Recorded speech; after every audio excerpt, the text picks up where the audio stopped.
എന്നാലും ഞാനൊരു ദിവസം ക്ലാസ് എടുത്തപ്പോൾ കുട്ടിയോട് ചോദിച്ചു, കുട്ടികളെ നിങ്ങൾ എത്ര വരെ ജീവിക്കും എന്നാണ് നിങ്ങൾ വിചാരിക്കണത് എന്ന് ചോദിച്ചു. അപ്പോൾ എല്ലാവരും പറഞ്ഞു, ചിലർ പറഞ്ഞു 70, ചിലർ പറഞ്ഞു 63, ചിലർ പറഞ്ഞു 73. ആരും 80ൻ്റെ മേലക്കാണ് കയറിയില്ല. എന്തിനാ നമ്മൾ ഇത്ര കുറച്ച് ആഗ്രഹിക്കേണ്ട വല്ല കാര്യമുണ്ടോ? എന്താ ഇപ്പോൾ ഒരു 110, 120 കണ്ട് ആലോചിച്ചാൽ അള്ളാഹു തആല ഇജ്ജ് വലിയ അക്രമിയാണ്, 110 വരെ ജീവിക്കണമെന്ന് ആഗ്രഹിച്ചില്ലേ എന്ന് ചോദിക്കോ? ഇല്ലല്ലോ. വെറുതെ എന്തിനാ ആവശ്യമില്ലാത്ത നിൽക്കണത്? എപ്പോഴും ആഗ്രഹിക്കുമ്പോൾ നീട്ടി ആഗ്രഹിക്കണം. പഠിച്ചോനെ ഒരു 3 സെൻറ്റ് സ്ഥലവും അതിൽ ചെറിയ ഒരു ഓടിട്ട പെരയും തരണേന്നൊന്നും പഠിച്ചോനോട് പറയരുതേ. 45 സെൻറ്റ് സ്ഥലവും എല്ലാവരെയും പോലെ 2 നിലയുള്ള ഒരു വലിയ ബിൽഡിങ്ങും അതിൻ്റെ മുറ്റത്തൊരു ഇന്നോവ കാറും തരണേന്ന് തന്നെ ദോരക്കണം. ഇഷ്ടം പോലെ പഠിച്ചോൻ്റെ അടുത്തുണ്ട്. ചോദിച്ചാൽ അവൻ തരാമെന്ന് പറഞ്ഞത് പറ്റിക്കാൻ വേണ്ടി പറഞ്ഞതല്ല, തരാൻ വേണ്ടി പറഞ്ഞത് തന്നെയാണ്, ചോദിക്കായിട്ടാണ്.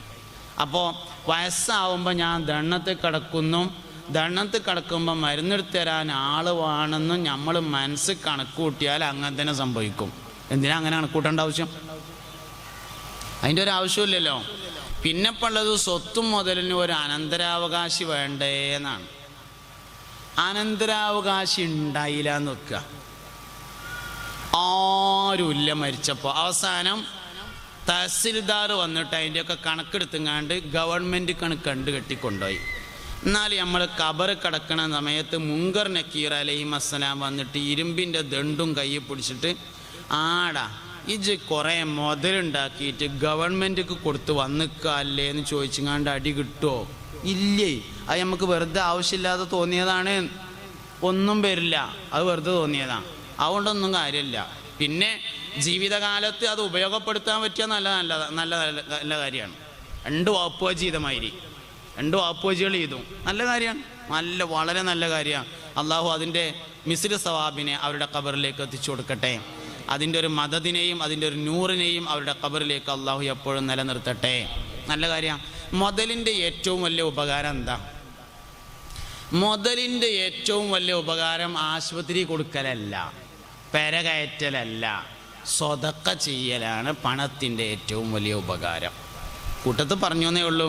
വാസ്തവത്തിൽ നമുക്ക് പണം വേണം, പക്ഷെ പണത്തിൻ്റെ ഉപകാരം എന്താണെന്ന് അറിയില്ല എന്നതാണ്.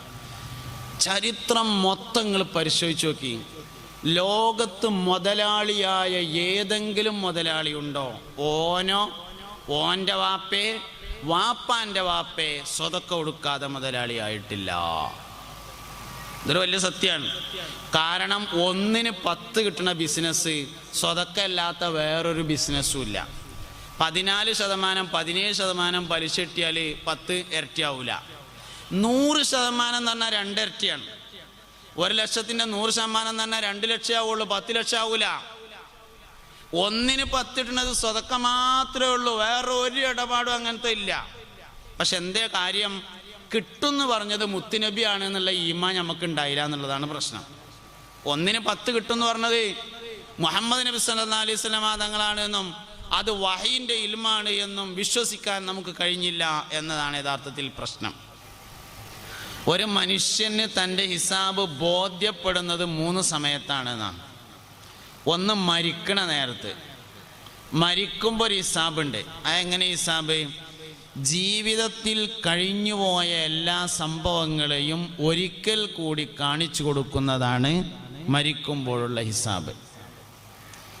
ചെറിയ കുട്ടിയായി ഉമ്മാൻ്റെ വയറ്റിന്ന് വന്നതും വാപ്പാൻ്റെ കയ്യും പിടിച്ചുങ്ങാണ്ട് മദ്രസക്ക് പോയതും ഉസ്താദ് അലിഫ് എന്ന് എഴുതി തന്നതും അങ്ങനെ തുടങ്ങി കണ്ണിയത്ത് ഉസ്താദിൻ്റെ ഉറൂസിന് പോയത് ഉൾപ്പെടെയുള്ള എല്ലാ കാര്യങ്ങളും ഒറ്റടിക്കൊന്നിങ്ങനെ മനസ്സിലിങ്ങനെ വന്നു പോകും. അതൊരു ഹിസാബാണ് മരിക്കണ നേരത്ത്. വേറൊരു ഹിസാബുണ്ട്, അവൻ്റെ ഖബറിൽ വെച്ചാണ് അത് നടക്കുന്നത്, ബോധ്യപ്പെടുത്തലാണ്. ഖബറിൽ ചോദ്യം ചെയ്യാൻ 2 മലക്കുകൾ വരും, മുൻകർ നക്കീർ അലൈഹിമസ്സലാം. അവർ ചോദ്യം ചോദിക്കുമ്പോൾ അതിൻ്റെ ഉത്തരം കിട്ടിയാൽ ഏകദേശം മനസ്സിലാവും ഞാൻ ഇപ്പം എങ്ങോട്ടാ പോണത്. മരിക്കുമ്പോൾ മനസ്സിലാവും, അത് കഴിഞ്ഞാൽ പിന്നെ ഖബറിലെത്തിയാൽ മനസ്സിലാവും ഞാൻ എങ്ങോട്ടാ ഇപ്പം ഏകദേശം പോവുക. മൂന്നാമത്തതാണ് ഒറിജിനൽ ഹിസാബ്. കല്ലാ ഇദാ ദുക്കത്തിൽ അർളു ദക്കൻ ദക്ക വജാഅ റബ്ബുക വൽ മലകു സഫൻ സഫാ വജീഅ യൗമഇദിൻ ബിജഹന്നമ യൗമഇദിൻ യതദക്കറുൽ ഇൻസാനു വഅന്നാ ലഹു സിക്റാ. ആകാശത്തെയും ഭൂമിയെയും പൊടിപൊടിയാക്കപ്പെട്ടു. മനുഷ്യരും മലക്കുകളും മഹ്ശറയിൽ അണിയണിയായി സഫൻ സഫായിട്ട് വരി നിന്നു. അല്ലാഹു റബ്ബുൽ ഇസ്സത്ത് വിചാരണയ്ക്ക് വേണ്ടി അങ്ങോട്ട് ഹാജരായി. ഒറിജിനൽ വിചാരണ, ഒറിജിനൽ ഹിസാബ്. ആ സമയത്താണ് നന്മതിന്മകൾ എഴുതുന്ന ഏട് കൊടുക്കുക. അതിനു മുമ്പ് നരകത്തെ 70,000 ചങ്ങലകളിൽ ബന്ധിച്ചുകൊണ്ട് ഓരോ ചങ്ങലയിലും 70,000 മലക്കുകൾ പിടിച്ചുകൊണ്ട് മഹ്ശറയിലേക്ക് കൊണ്ടുവരപ്പെടും. വജീഅ യൗമഇദിൻ ബിജഹന്നമ യൗമഇദിൻ യതദക്കറുൽ ഇൻസാനു വഅന്നാ ലഹു സിക്റാ. ജഹന്നമാകുന്ന നരകത്തെ ചങ്ങലയിൽ ബന്ധിച്ചുകൊണ്ട് മഹ്ശറയിലേക്ക് കൊണ്ടുവരും. ഇളകി മറിയുന്ന ആ നരകത്തെ മുന്നിൽ നിർത്തിയാണ് ഒറിജിനൽ ഹിസാബ് നടത്തുന്നത്. ആ ഹിസാബിന് വേണ്ടി ഒരാളുടെ ഏട് വലത് കയ്യിൽ കിട്ടിയാൽ ആദ്യം അവൻ വായിച്ചു നോക്കും, എന്നിട്ട് എല്ലാവർക്കും കാണിച്ചു കൊടുക്കും സന്തോഷത്തോടു കൂടി.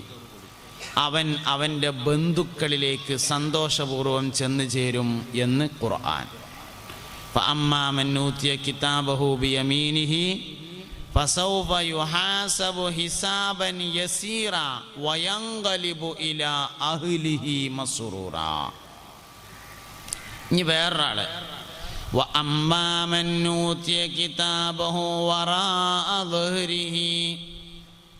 ഏതെങ്കിലും ഒരാൾക്ക് പിൻവശത്തുകൂടെ ഇടതു കൈയിൽ ഏടു നൽകപ്പെട്ടാൽ فسوف يدعو ثبورا ويصلى سعيرا. അവൻ അവൻ്റെ നാശത്തെ വിളിച്ചുകൊണ്ടിരിക്കുന്നതാണ്.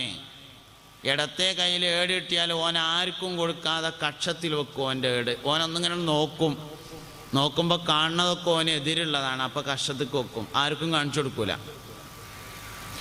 ആ സമയത്താണ് അൽയൗമ നഖ്തിമു അലാ അഫ്വാഹിഹിം വതുകല്ലിമുനാ ഐദീഹിം വതഷ്ഹദു അർജുലുഹും.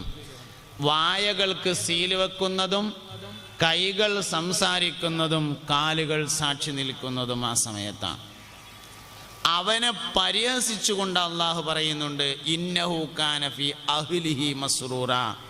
അവൻ അവൻ്റെ ബന്ധുക്കളിൽ സന്തോഷത്തോടുകൂടെ ആയിരുന്നില്ലയോ. അപ്പോൾ ബന്ധുക്കൾ 2 തരത്തിലാണ്. ഒന്ന് സ്വർഗത്ത് പോണ ബന്ധു, ഒന്ന് നരകത്തേക്ക് പോണ ബന്ധു.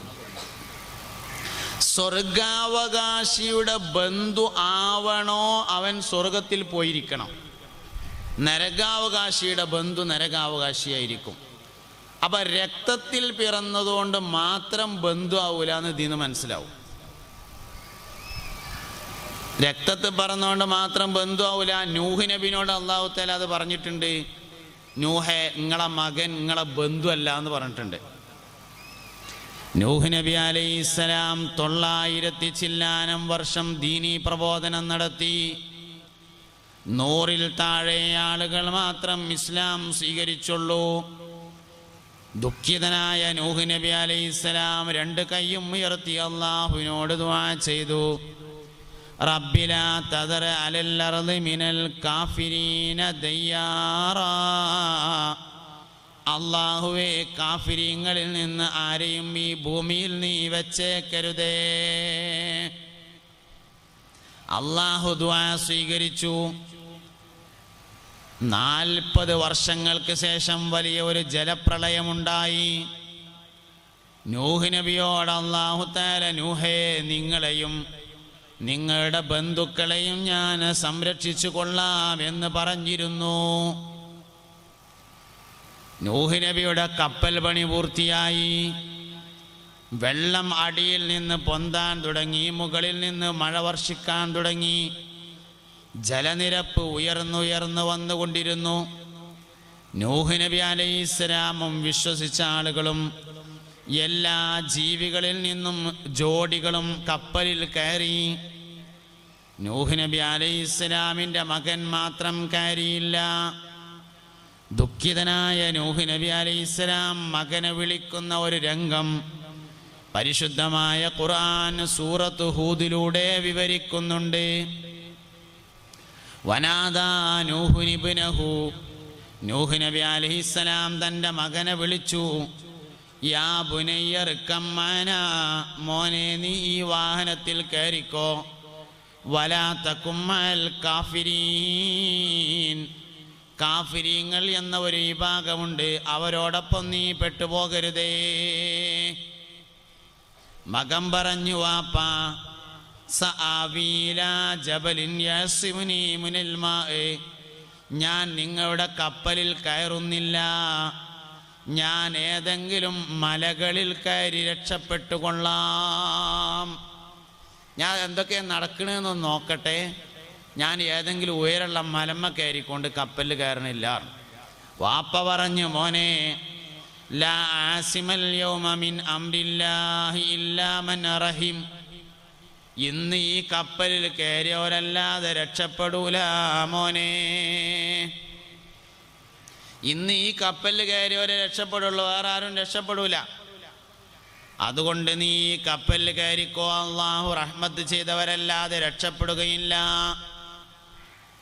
മകൻ കയറിയില്ല. അവിടെ അങ്ങനെ ഒരു മല ഉണ്ടായിരുന്നില്ല. ഓന് കയറാൻ തോന്നണില്ല എന്നത് മാത്രമാണ് പ്രശ്നം. അമ്പിയാക്കൾ ഇങ്ങനെ പറയുമ്പോൾ അതൊന്നും ഉണ്ടാവില്ല എന്നിങ്ങനെ തോന്നുകയാണ്. അപ്പം എന്തേലുമൊക്കെ ചെയ്യാ. കയറാൻ തോന്നിയില്ല, കയറിയില്ല. വഹാല ബൈനഹുമൽ മൗജു ഫകാന മിനൽ മുഗ്റഖീൻ, വാപ്പാന്റെയും മകന്റെയും ഇടയിൽ തിരമാലകൾ മറയിട്ടു. തിരമാല അടിച്ചു വീശി. കപ്പൽ ദൂരേക്ക് പോയി, മകൻ അതിലേറെ ദൂരേക്ക് പോയി. കനാനിൻ്റെയും നൂഹ് നബി അലൈഹിസ്സലാമിൻ്റെയും ഇടയിൽ കപ്പൽ മറയിട്ടു, തിരമാലകൾ മറയിട്ടു. വെള്ളം വീണ്ടും ഉയർന്നു വന്നു. എല്ലാ അവിശ്വാസികളും ജീവജാലങ്ങളും പരിശുദ്ധമായ കഅബ ശരീഫ് ഉൾപ്പെടെയുള്ള എല്ലാ വസ്തുക്കളും തകർന്നുപോയി. കൂട്ടത്തിൽ നൂഹ് നബി അലൈഹിസ്സലാമിൻ്റെ മകനും മരണപ്പെട്ടു പോയി. ദിവസങ്ങളോളം ജലപ്പരപ്പിൽ കപ്പലോടി നടന്നു. എല്ലാവരുടെയും മരണം ഉറപ്പായപ്പോ അല്ലാഹു റബ്ബുൽ ഇസ്സത്ത് വെള്ളത്തിനോട് ആണ്ടുപോകാൻ പറഞ്ഞു. വഖീല യാ അർദു ബിലഈ മാഅകി വയാ സമാഉ വഖിലഈ വഗീദൽ മാഉ വസ്തവത് അലൽ ജൂദിയ്യ് വഖീല ബുഅദൻ ലിൽ ഖൗമിൽ ളാലിമീൻ. ഖീല യാ അർദു ബിലഈ മാഅകി, പറയപ്പെട്ടു അല്ലാഹുവിൻ്റെ ഭാഗത്ത് നിന്ന്, യാ അർളു, യേ ഭൂമിയെ, ഇബ്ലഈ മാഅകി, നീ നിന്റെ വെള്ളത്തെ വിഴുങ്ങ